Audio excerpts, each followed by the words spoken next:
বন্ধুসকল, আপোনালোকে বাৰু জানেনে যদি মানুহ এজন বহুত দিন ধৰি কোমাত থাকে কেনেকৈ জীয়াই থাকে বাৰু?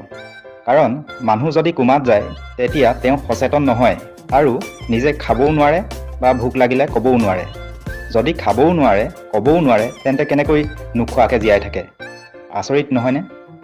আচলতে এনে অৱস্থাত ডক্তৰে বিশেষ পদ্ধতি ব্যৱহাৰ কৰি খাদ্য যোগান ধৰে।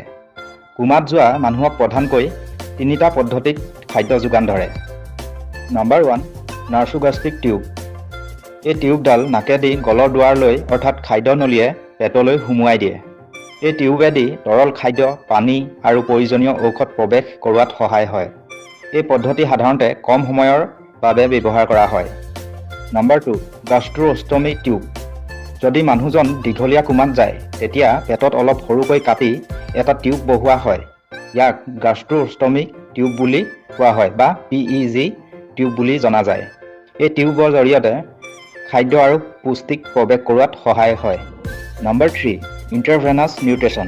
কিছু ক্ষেত্ৰত বিশেষকৈ মানুহজনৰ পাচন প্ৰণালী যদি কাম নকৰে তেন্তে TPN বা টোটেল পেৰেণ্টেল নিউট্ৰিশ্যন কৰি ইনজেকশ্যনৰ দ্বাৰা শৰীৰত পুষ্টিক প্ৰদান কৰা হয়।